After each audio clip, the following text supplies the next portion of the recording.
Before Elliot Castro was old enough to vote, he had stolen almost $3 million. The Scottish fraudster had a dangerous combination of intelligence and criminal instincts. But how exactly did Castro pull off his amazing heists? Today, we're looking at how a teenager stole $2.8 million. Elliot Castro was born in Aberdeen, Scotland, and grew up in the Logie area of Aberdeen with his father Carlos and mother Jane. He went to Hill Primary School. At the age of 7, he moved with his family to Chile before returning to Scotland, where they lived in Glasgow. Other than moving around often, he had a pretty normal childhood. So why did Castro start a life of crime? Castro describes finding a credit card on a train platform as a teenager. Instead of doing the right thing and turning the credit card in, he pocketed the card and tried to use it for his train fare. Even though the police boarded the train and caught Castro, he describes this as his first run-in with criminality. Unfortunately, Castro liked the feeling and wanted to experience the rush again. When Castro turned 16, he dropped out of school and began looking for a job. He was hired as a call center employee for a major British mobile phone network. Not only was his job predicated on a lie, Castro told the company he was 18 years old in order to get the job. He also used this position to steal people's personal information. His main heist involved using clients' bank information to order new bank cards to his address, where he would use them until the client finally caught on and cancelled the card. Clever and morally blinded by power and greed, Elliot Castro ascended from haircuts and CDs to designer watches worth €12,000 and first-class flights. In fact, Castro claims he visited every country in Europe using money from the people he swindled.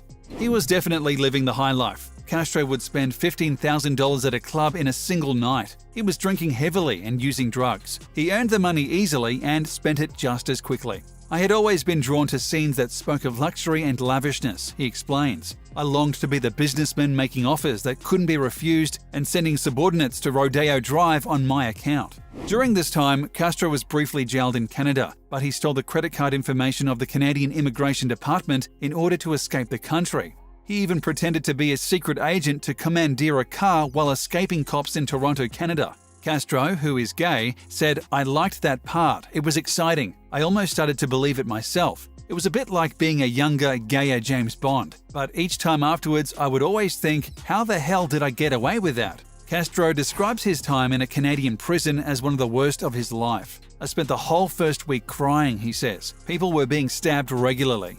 He took a flight back to Glasgow and started to reconsider his life. But no amount of introspection could save Elliot Castro. A group of international law enforcement agencies had been working for years to build a case against him, and when he was 22 years old, they finally took their opportunity to apprehend him.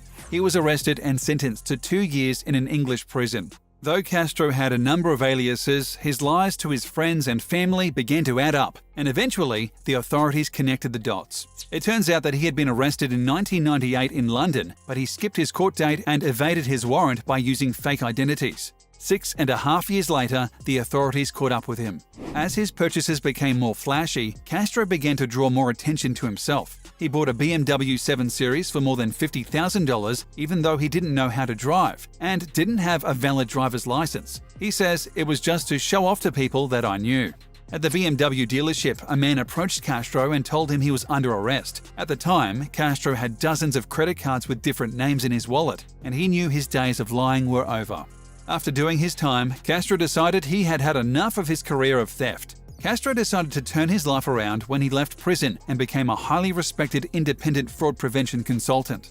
He is dedicated to helping businesses, financial institutions, and law enforcement departments keep their assets secure. His previous clients include Barclays, Metropolitan Police, IATA, UBS, and the FBI. But don't think that Castro is working from a place of charity. He charges huge amounts of money for his services and capitalized on his time as a thief by writing a best-selling book. His book, Other People's Money, told the tales of his exploits and was a great success. Elliot Castro makes regular appearances on TV and radio as a guest on Consumer Affairs and Security and Risk, and is a part-time DJ. It seems that a life of crime can pay, because at the age of 25 years, Elliot Castro sold the rights to his book, Other People's Money, to film producer Charles Steele, whose most famous movie was the BAFTA award-winning film The Last King of Scotland, starring Forest Whitaker and James McAvoy. Many people have compared Castro to Colombian thief Guzman Betancourt, who managed to travel the world for 15 years by stealing more than $2 million from unsuspecting victims. But Castro is clear that people should not envy Betancourt. He said, Betancourt was living a similar lifestyle to mine with a lot of international travel, the best hotels, and endless amounts of cash. Believe it or not, all of this actually leads to a very lonely life. Betancourt won't be able to tell anyone what he's doing. He would have to have kept it top secret to keep going as long as he did. The problem with fraud is it not only becomes your main source of income, but your lifestyle as well. Once you get into that world, it's very hard to get out of it. Castro continued, "Our cases are similar in that we both used expensive hotels for our various scams, but I was more into acquiring credit cards and account numbers from other guests, usually posing as hotel security, whereas Betancourt seems to have been more of a cat burglar, stealing jewels and money from hotel safes."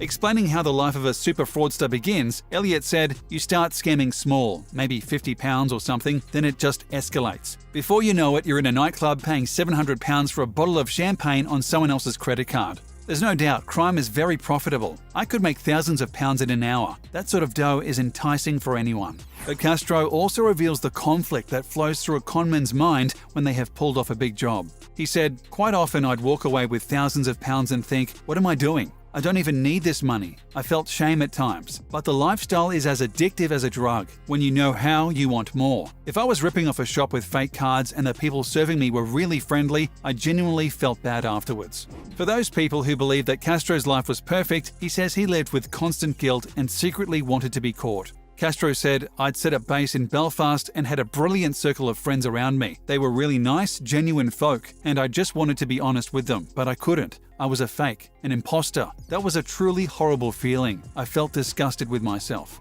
Now, Castro tours to talk about his life of crime, and he encourages his audiences to focus on things other than making money. Of course, he didn't need to worry about paying rent, but he also wasn't able to form close friendships, a fact that still haunts him to this day. He says that he had very few friends and used money as a means of endearing himself to new people. He would go to the club and pay for everyone's drink, but never managed to become close with anyone because he was living a lie. Now, 36 years old, Castro is totally reformed and hopes he can teach other rebellious youths to learn from his mistakes. Castro admits that he got very lucky in many ways. Many people spend longer in prison for much less serious crimes. In the end, he lost all of his money, but gained a new purpose and direction in life.